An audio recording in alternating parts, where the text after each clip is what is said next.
Jar Oil. The company have filling stations across the country, and our rates are relatively cheaper than anyone else across the country. Jar Oil is the biggest producer and distributor of cement in the country with the most competitive prices in the market.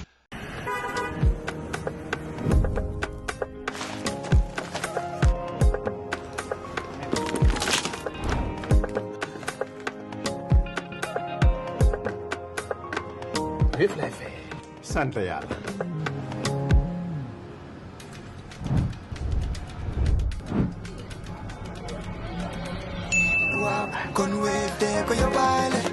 looy xaar utal Wave nga scan nga fay te nag doo ci yokku dara.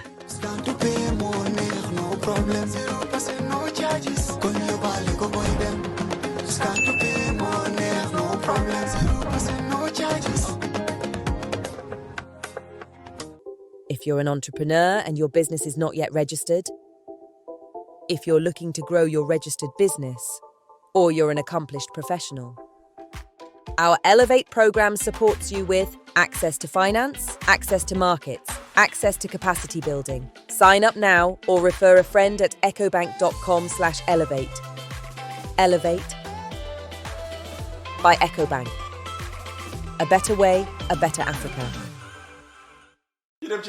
Road for infrastructure has been a flagship of President Barrow's administration. How do you evaluate the current state of these roads? Yona mom, yoni Adama Barrow England today. Moy tali nori. Adama Barrow su defare yon. Why? Defaral ko bopam rek pour Gambien si yeb la. Yangi xamna ne dinañ la fatali na yangi use OIC highway. Why lolu dañ ko yello. An fofu sax dañ ñu sotché OIC routes. Bul faté ñaata flyovers lañ waxon ne mom la warona nek. Was it 4 or 6? Why ñu ngi ñew bena? Look. 4 years after the OIC. So gaay nguur gi suñ sensible on. Su nekkoon nguur guy wéyee xam-xam, nguur guy liggéeyee xam-xam, nguur guy def the right thing. Ni ko noon those flyovers def nañ ko den. Look at the waste bi ci nekka. Fi mu nekka seetal ñaata of the paved roads. La guy di now take dirt pour create the bridges for the flyovers. Lolo is a waste. It means ne lose nañ over almost a kilometer of roads. Understand? So motax mané this is what they call penny wise pound foolish. Guy dinañ wax ne xaalis bi nekk fa woon hey come on. The OIC route, is it Gambia government money? It's not. It is money from the OIC member states. You dimbale. So look at loans you bury for the OIC road. For some of the OIC roads, but I don't think for the battle hardy. But whatever it is, in the first place, dañ nasax in our negotiations with the OIC. Seetal Sénégal li gaay am OIC. Seetal ñun liñ am. Xam nga lu nekk rek. You measure it. Xam nga su nit ki ñëwee ñaan si la. Dang ko measure. Ude num la gisee rek la owale. If you come in a particular way, mu owale la ni. If you come, that is precisely what happened. Xam nga ñun suñ biggest mistake ci OIC bi mooy ñi xam Saudi Arabia tigi boole wuñ leen ci programme bi xam nga Sénégal la gaay defoon déedéet Ablaye Wade he's cunning, he's smart ba ñoo négocier ta Saudi Arabia amoon na tur de Ablaye Njombor exactly ba ñoo négocier ta Saudi Arabia dañ ci jiital ñi nga xam ne dañ jàngee Saudi Arabia yàgga fa déggal làkka bi xam leen sooy dem Qatar nga jiital ñoo xam ne dañ jàngee Qatar xam leen xam the players waaye suñ OIC bi ñun ñuy taka nektaay lañ fa def Lamin Sané is very smart and finance kenn daaxu ko and he did exceptionally well mais for CEO bi waaw but imaginal si entourage am bi su fekkoon ne ay kilifa diine yi nga xam ne ñu ngi jàngee woon ay Saudi Arabia déggal làkka bi xam nit ñi xam di players xam di way they think xam yi gars yi fulal ñooñu bokk ci délégation bi dem toog su doon gars yi 30 su lañ fa doon jëlee xëj na dinañ fa jëlee tulaali bar that makes sense soo demee waxtaanee ak nit ki waaw soo waxtaanee ak moom ci làkkaam waaw ci la laa gën a óolu but the thing is ñun Gambia fii ku jàngut lu dul angale fulaluñ la but these ñi jàng arab these people are also intellectuals ñi jàng arab dañ am xam-xam ñi jàng arab dañ am ay degrees so foofu daal bàyyi nañ fa suñ loxo daal so we dañ fa bàyyi suñ loxo we have to respect these people enough ba liñ waroon a njëriñoo ci OIC bi but it's a bigger problem we have to integrate these people ñi jàng arab ñi jàng yeneen làkka yi dañ leen war a integrate into the system. That process is on. Well, how far is it? Xam nga it's too late for me in the day, but we have to make sure that happens. Su ko defee ñu mën a benefit from the best and most Gambians can offer. li ñu war a waxtaanee ba tey mu ngi des. waaye yooni baro yi. The only way I can describe them. mooy talinoor yooni baro yi ngir ne moo leen liggéey. moo ko dee baakoo di maa fi liggéey lii maa fi liggéey lële waaye lang fi liggéey baaxut yooni baro yi ci nawet bi kenn du leen gis jaaral bijilo pictures yi videos yi are abound on social media. gaa yi ne ay béréb yu ndaw la rek diggante yu gàtt la nit ñi de film noonu rek di ko distribute waaye li ëpp ci yoon yi amul benn problème.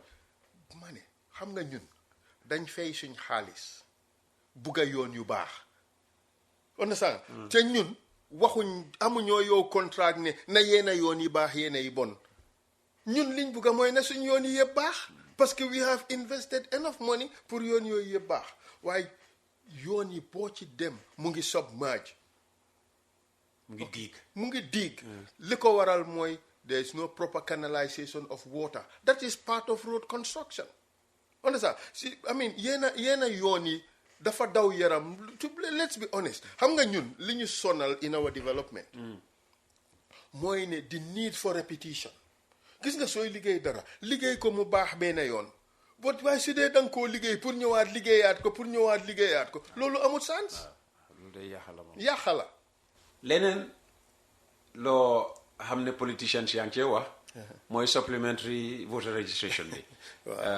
mbindu mi nga xam ne ñu ngi ko doon def ñi nga xam ne ñoo bëgg a sànni karta daan ci ñi nga xam ne ñu ngi just toolu ci at bi nga sànnee karta ak xëy na tamit génne ñi nga xam ne ñoo génn àddina ñu mënatuñoo sànni karta mënatuñoo bokk ci dara indi ñeneen ñu es supplementary voter registration yow naka ngi see mbir mi parce que dégg nañ UDP rek barki démba ñu ngi ci def press conference Essa Faal ak APP Sobeya naka lañ gisee mbiri supplementary voter registration exercise we have to first of all say congratulations to the IEC ne def nañ supplementary voter registration exercise bari na issues waaye amut xeex it was done peacefully and in accordance with the time period soo nekkee like in a major process like this problems dina am here and there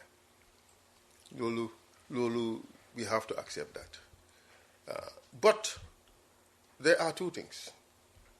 One is inherent problems in the process, and the other mooy problems yi nga xam ne ñun ñoo ko créétal suñ bopp.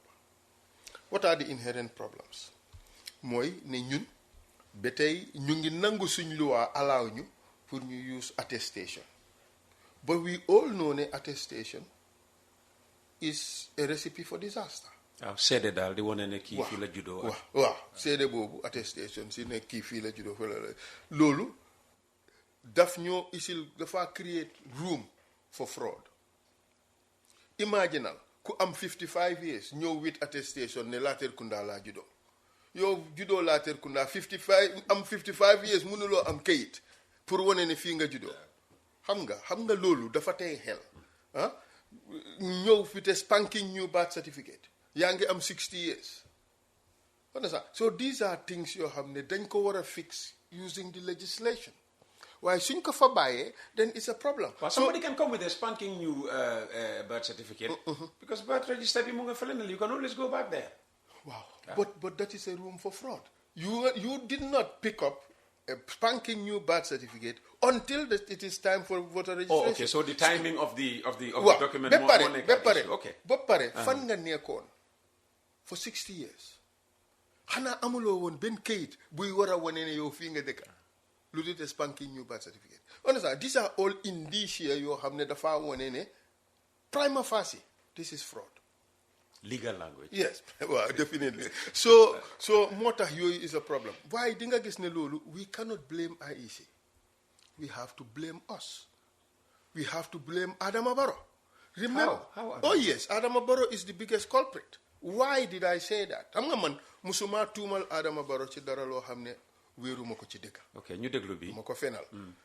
It's not like moom mu taxaw fële o nitam ñi taxaw fële ne Essa Faal Ahmadiyya la Essa Faal nangam la Essa Faal dañ dee wax loolu gars yi dañ dee wax loolu te xam nañ ne wéeruñ ko ci benn dëgga ci tapale rek lañ ko wéer man duma def loolu I will never do that. Okay, so moom naka la amee xam nga Adama Barrow su du toon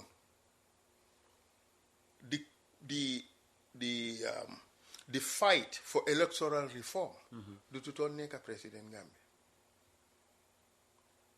Solo Sandeng fighting for electoral reform ñu rey ko ñoom Ba Ouseynou His Excellency génna try to fight protest against that ñu arrest leen removing the entire UDP almost the entire UDC leadership except for a few that paved the way for Adama Barrow mu ne ñëw. So even when he was campaigning electoral reform was central in his agenda. What reform did he do? He did a reform boo xam ne he created a worse electoral system than Yaya Jammeh left here. Oh. Yes. How? One, he is xam nga Peter toogoon naa fi wax ne Adama Barrow is trying to create a de facto one-party state. Mun nga koo fàttali la. It was a long time ago now. Bu yàggut kenn ci ñoom génnut ne they are going to do a one-party state. Kenn ci ñoom génn na wax loolu because dama gis seen actions from afar ma mun a predict what they are trying to do. So I can see in the loolu dina naxari Gambia de pour turn the country into a one-party state. But no, it's not going to be difficult. Moo tax ma ne de facto xëj na pour def ko de jure one party state that may be difficult but pour def ko a de facto one party state that is possible. Adama Barrow daf ko def ba pare ngir ne doo allow ñële ne ñu def seen campaign. No, you allow them but you make it almost impossible for them to challenge you.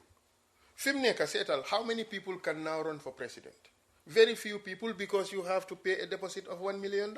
How many potential candidates can cough up that $1 million? 1 million. Te man maa ngi doon waaj a ñëw bokk si ci affaire bi. Te man 10,000 sa amu ko. Exactly, Peter. So mu ngi mel ni the politics. Political participation is now made a money issue. That is contrary to the spirit of our constitution. I say the spirit. Gay ñu ma déglu. I say the spirit of the constitution, not the written letter, but the spirit of the constitution, because the constitution advocates for popular democratic participation. Why fi mu nekk Adama Barrow daf ko limit to those who can afford it, those who have the money. Imagine, because suñ waxee one party state, it's all about whether there is an existing viable opposition. Fi mu nekk su fekkee ne political parties yi mënuñoo put up candidates for parliamentary election, then the president can have a de facto one-party state simply because it's now $150,000 for the deposit. Campaign money ñëwagut. We all know in Gambian politics, if you don't have the money, you cannot win. That being the case, how many seats would political parties be able to win in the next parliament? Just look at it. For them to be able to compete on an even keel, the last time ci lu ma dégga NPP ñu ngi jox seen MP candidates like $600,000 each pour campaign. loolu laa dégga xaw ma ndax dégga la okay so yow soo leen bëggee match you have to give your candidate 600,000 ba pare nga fayal leen a deposit of 150,000 that's $750,000 per candidate. $750,000. Goodness Okay, gracious. so for 53 constituencies, how many political parties can afford that? So he is killing political competition in this country. Moo tax ma ne la Barrow's electoral law is worse than that of Yaya Jammeh. Okay. Because Yaya Jammeh, in fact, you know that, look at it. The first act, legislative act, bi ñoom Barrow def when they came to power, mooy remove the barriers for political participation. Mooy ñu génnee deposit bi for running for president génnee ko from 1 million def ko $10,000. Why did they do that? Because they believed that was the fair thing to do. Why did they take it back to $1 million? It is because they want to block people. That is it. Okay. So xam nga legislative reform yi gars yi waroon a def, or rather the electoral reform yi ñu waroon a def, we are very obvious. So suñu defoon yooyu noonu problème su ñoo gis ne ci voter registration du am. du am. Okay, but the other half of the problems in the voter registration mooy campaign bi NPP def to make sure that people from outside across the border are registered. Really? Across the border? Yes, a lot of them registered. Some of these amu suñ kayit yi no, naka la ñoo but register. we all know ne ñëpp a am suñ kayit yi. Non man xawma loolu. Gambia fii am fi kayit moo gën a yomba parce que Peter, it is us who do it. Man maay am suma mbokka bu jógee across the border mais dama bëgg a kayiti ga xay garaaw dinaa la ko régleel ñu dem régleel leen ko. amal leen ID card. amal leen ID birth card amal leen certificate, yëpp passeport ak yëpp. wii ñun ñoo koy def di. Waaw. Yéen ay politiciens yee koo def. Yéen ay ñun as a people ñoo koo def because of our relationship with people across the border. Some deserve it and some are entitled to it legally. In fact, deserving is the wrong word to use. Some are entitled legally, but a lot of them are not entitled to. Bu yaagut gisoon nañ a Senegalese member of parliament lamenting the fact ne moom area bi mu jógee ñëpp a am Gambian papers and ñëpp a dee ñëw vote si Gambia. This is part of protecting our sovereignty. Gaay weddi nañ loolu ne ko xamul li ma wax. Well, okay. So xam nga this is what I say. So why an MP from a different country wax problem am of his own constituency yow nga toog fii ne kooku xamul li moo wax xam nga yooyu rafetul. In international politics we have to avoid this. So waaye ndax IEC moom mënutoon a gis yéen li ngeen gis na ñi ñu ngi jógee ko yeneen réew ñëw di jéem a ut suñu karta yi su ko defee ñu aaye leen ko ndax lu waa mayut leen ñu aaye kenn. Kañ man suma gis-gis. I would say ne IEC def nañ seen liggéey. Suma gis-gis. Keneen may see it differently. Waaye man xam nga it's easy always to point the finger at somebody else. Okay?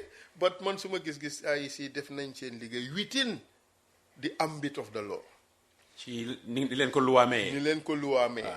So ñun parties yi nga xam ne ñooy participate in this process ñoo war a takka suñ digga def suñ liggéey. But mooy li ma la the politics we have made it so expensive ba nga xam ne political parties yi it's difficult for them to do certain things. Look, for us ñun ak Unite we work together in doing the monitoring.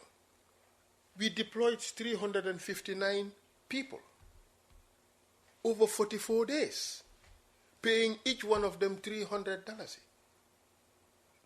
I don't earn so much daily. That's a lot of money, Peter.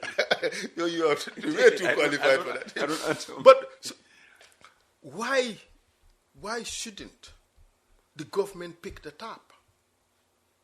Because this is strengthening our democracy. But we have to pay for it. So it's a lot of money. So what were you looking for? You know, we are looking for non-Gambians registering, or any fraudulent registration. And did you discover some? Of course.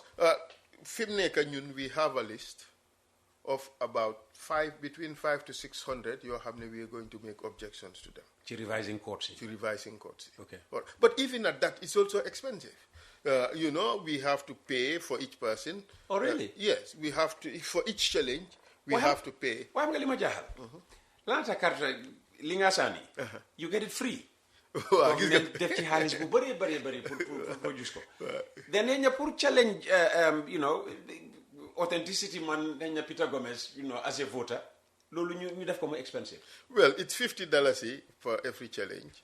So 50 times 600, that would be what? That will be 30,000. 30,000. But it will be 30,000. 30,000. Do dara ci Essa and Faal? Did it? It's not about me. The party is not Essa and Faal.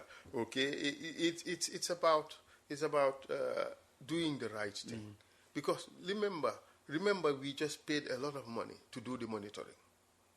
It's an exorbitant cost. It's within into millions. Now we also have to get the personnel to go around the country in the various revising courts to do this.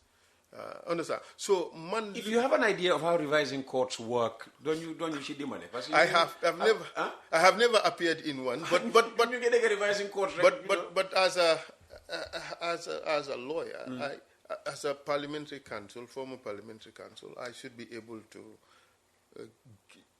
Have an idea how it works. It's just like basic civil litigation. You come and make allegations, and then you pay the. So man in gisnane Martin Yanga register na vote in. So the first thing there has to be local standi. What's that? Local standi moy danga wara understanding. Danga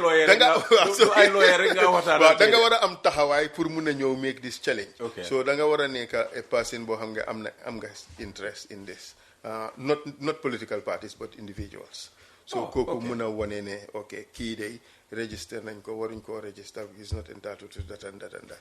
Be pare ñu serve the person with notice mu ñew before the magistrate. And the matter is litigated. Okay. So he make the allegations. For now, this is a situation where also there is a bit of a reversal of burden of proof. Lolo moy kan mo wara wone lan. Xam nga nit ki tam ki wax ne man fi la de ka fi la judo war na mu na wone ne man fi la de ka fi la judo. So, okay, so it's no longer so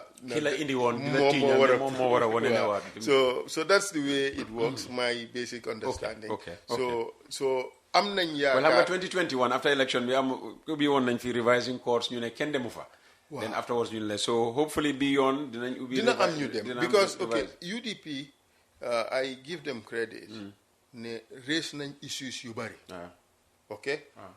We'll be coming to some of those issues in the news section. Wow. So some of those issues ñun amuñ time bi pour go through them. Because some time is short. And even the experience, No, it's just like they've been around for 30 years. Yes, but it's just they've been through so many elections. Yes, they certainly have much more experience than us in this. Absolutely. So we just creatively come up with ways to do this. So you'll continue working with Unite throughout this process. Yes, and I have to give credit to Aziz Bensouda because he's very knowledgeable about these things and he's very smart. Okay. And so, but some of these things, Yanko discover as at the time these things were happening. Because what we did, every day, when you register, there's a closing.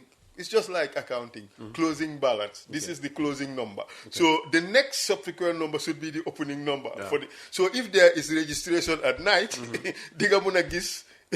And have there been instances like that? No, ñun gisuñ lolo. Ñun gisuñ lolo.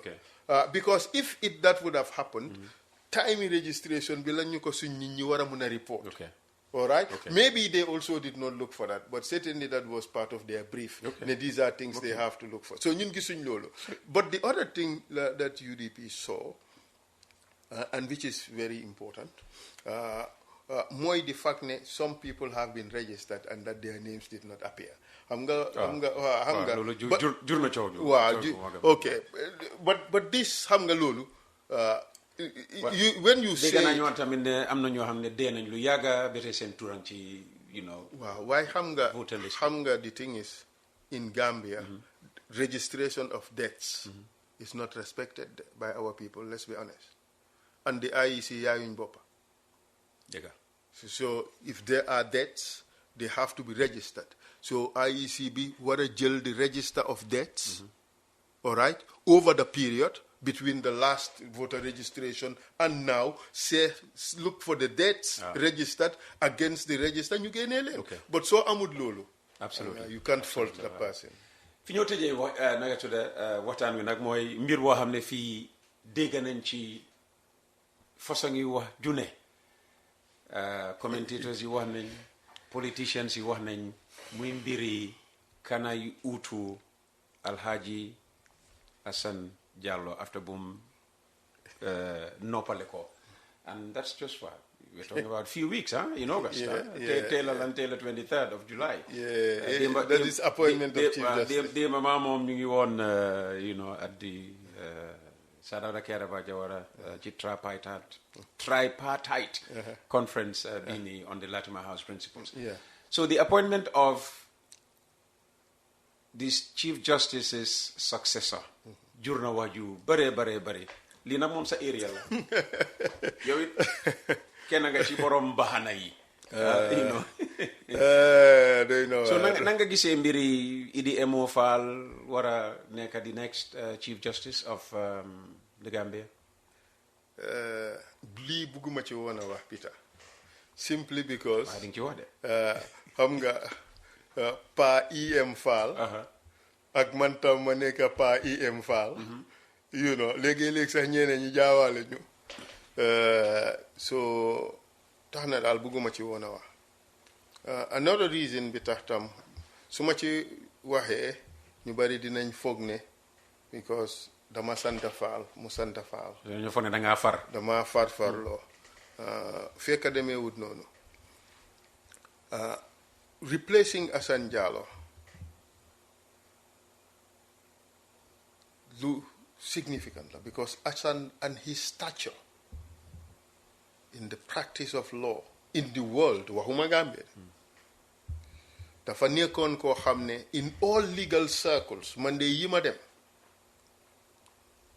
he is highly respected for his intellect, for his comportment, for the quality of his delivery, his service to the world. Man dama yàlla daf ma defoon in a position boo xam ne by 2004 Hassan was chief prosecutor in ICTR in Arusha. Fatou Bom deputy chief prosecutor ICC. Man xale bu ndaw boobu ma nekkoon deputy general prosecutor in East Timor, also a UN tribunal. So pour man it was such a great honor boo xam ne su ma xalaatee ñii ak man fi ma toll woon in the practice of law dama ni alhamdulillahi rabbil alamin. But also that gave me an insight into the stature of the people we're talking about. So pour replace Hassan, Alhaji Hassan du yomba, we have to find someone of great eminence. Well, apparently we found somebody already. But let me come. Let me learn. The question. Let me learn. Let me learn. Okay. So, Cherno Jallow has achieved great things, and I understand he's Deputy Chief Justice. No. So Koko has achieved great things. He is one good person to come to look into. Moo jiite woon CRC. Waaw, moo jiite woon CRC. And Koko sax moom moo tax man ma dem jàngi legislative drafting. Because bu ma nekkee Ministry of Justice, he identified me out of the lawyers who were there. Ne ma Essa daal bugga naa nga dem defi lii. It's an area lawyers yu bari dañ ko dee daw, so moo ma ci dugal. And I'm grateful to him for that. Pa Idi is a lawyer par excellence. Pour am Gambia fii, a courtroom lawyer of his stature is difficult.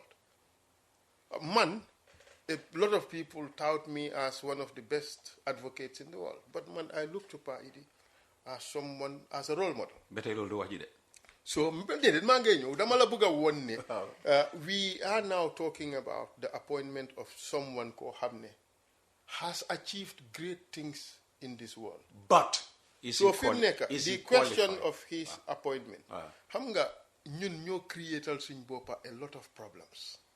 Moo tax this constitution dama ko criticize, but people don't see sometimes the criticism. Constitution bi moo ñu creatal this problem. Because constitution bi dafa def loo xam ne no trained draftsman would do mooy nga joxe a definition boo xam ne does not carry its natural meaning, and I will come to that. Pa Idi, if you look at section 39(2), he is completely qualified. Completely qualified? Yes. But the problem is, the whole question is whether the USA is a common law country or not. Is it a common law country, the USA? Yes, the USA is a common law country. Can answer the But question? they did. Not so quickly. Okay. moo tax ma ne la ñun suñ constitution bi moo ñu creatal problems boo xam ne necessary wut. USA is a common law country. What are the characteristics of a common law country? What are they? One, fundamentally, you must have the principle of stare decisis. That is the concept of judicial precedent. Judge made law, and the judges are required to follow the previous decisions that unless certain things happen. But traditionally, nga neka a former colony of the United Kingdom. Nga inherit the system of law of the United Kingdom. Lolu mo la def a common law country. To America, well, tick na all those boxes. Some people say America is a mixed system because amna systems yo xamne comme ay Louisiana ak yoyu ñoñu they follow a different system. Louisiana is French, more French. Yeah. Okay, but essentially America is a common law country. So ko Google what system of law is America of law is a common law country. Okay, but suñ problem bi moy a conflation of common law and commonwealth. Then almost equate common law and commonwealth. That's not the constitution. Lolo my interpretation Section 139, subsection 5. Wow. Dafa wone ne by common law ñu ngi mean commonwealth. Unless parliament pass another law wone ne ke common law country B boole nañ ko ci. But USA is not commonwealth. Of course it's not. So that is the problem. Control. So the question now is, what did we intend? Because the draftsman made an error by giving us a definition of common law which is not the natural meaning of common law. Because so you had the natural meaning of common law, you would have included the US. Why ñoom including ko? Supreme Court bange am si liggéey. So the thing is now, but there is a solution. There is a solution. What's the solution? The solution is go to Parliament and pass a law and include the US. It is that simple. It is that simple. Barrow has the majority. He has the numbers in Parliament. Let him go to Parliament and easily solve the problem. But to be quite candid, Pa Idi is an exceptional lawyer. He is very good. Good material for Chief Justice? Oh, yes. He's a fine lawyer. Look, to have done the what's his name again? Is it Walter Rodney? O.J. Simpson? No, it wasn't O.J., but it's happened almost at the same time, arising out of the LA riots, the Walter Rodney case. I forgot the guy's name. But this was one of the highest profile cases in the US, and he did it with exceptional success. I mean, Pa Idi was viewed on the ranks of Johnny Cochran. That's his stature as a lawyer. Oh yeah, then maybe that's why a lot of people are associating him with the O.J. Simpson, because Johnny Cochran was the face of the O.J. Simpson. Yes, that's right. So, but these cases happened almost at around the same time, arising out of the. So this guy is eminently qualified. Okay, so but the thing is, Gambia has lots of qualified people. Cherno is Queen's Counsel. He's a superstar. He's achieved great things. It's now in the King's West Indies. Counsel. Yes, King's Counsel. They keep King's going Counsel. from king to queen, and so on and so you forth. know, You are QC today, tomorrow the queen dies, the king comes in. That's right. KC. So really, yes,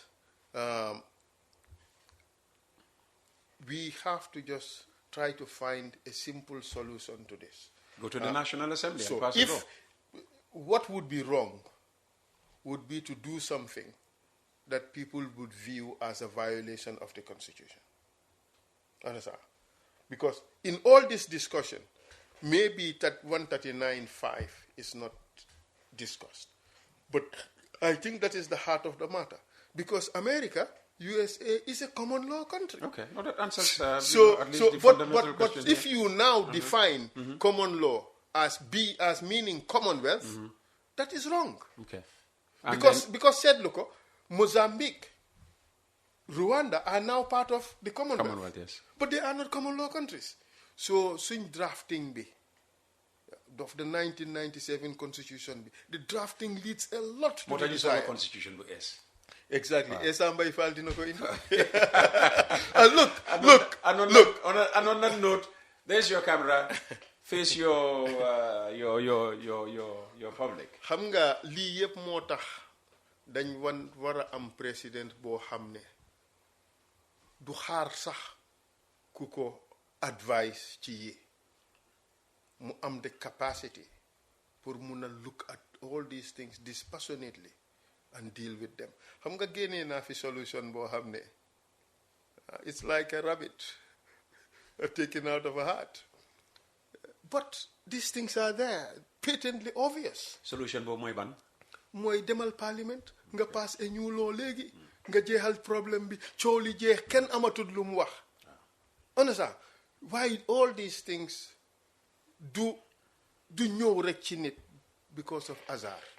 So ñi ñoo tànn di leen teg ci place dañ ko war a mut bi du ci xam-xam rek dañ ko war a mut ci jikko dañ ko war a mut ci ways of doing things dañ ko war a mut ci ni nga organiser sa bopp.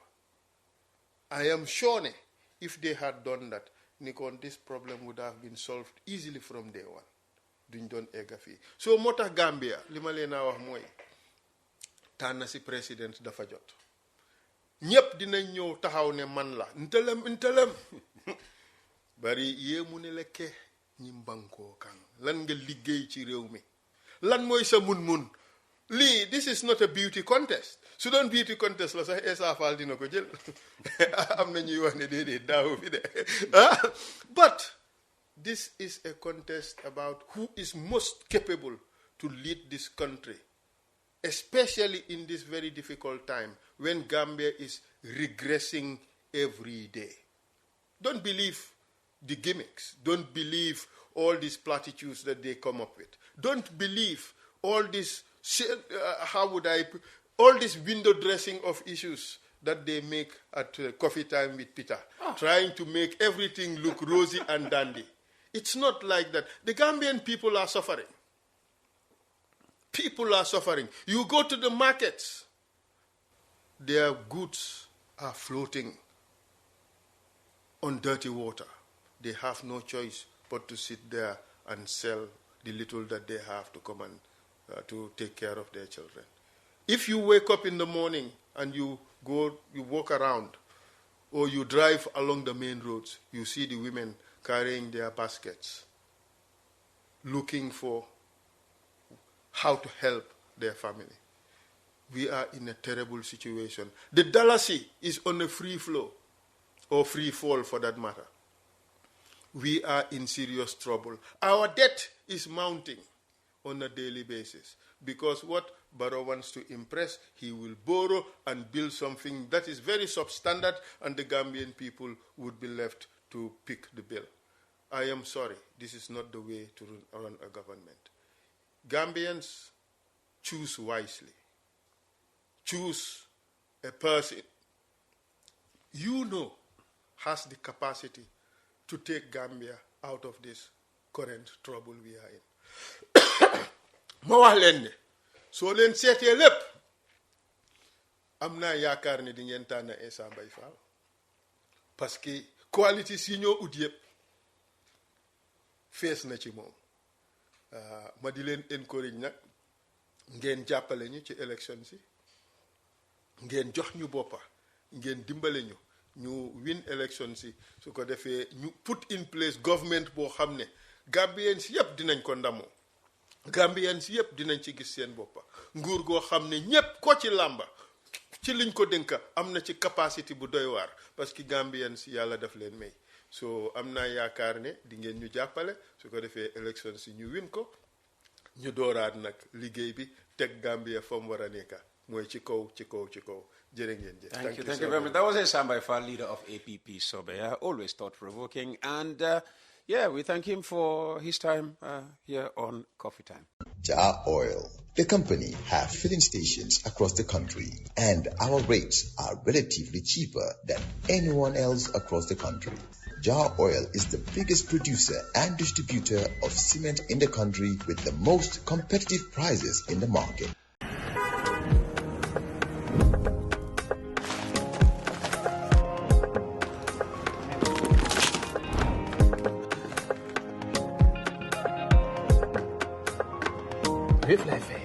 sant yàlla.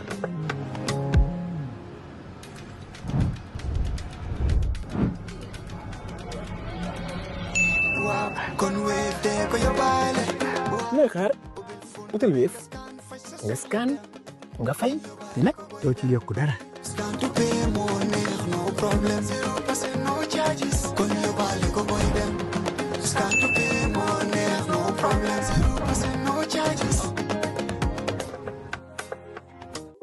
If you're an entrepreneur and your business is not yet registered, if you're looking to grow your registered business, or you're an accomplished professional, our Elevate program supports you with access to finance, access to markets, access to capacity building. Sign up now or refer a friend at ecobank.com/elevate. Elevate by EcoBank. A better way, a better Africa.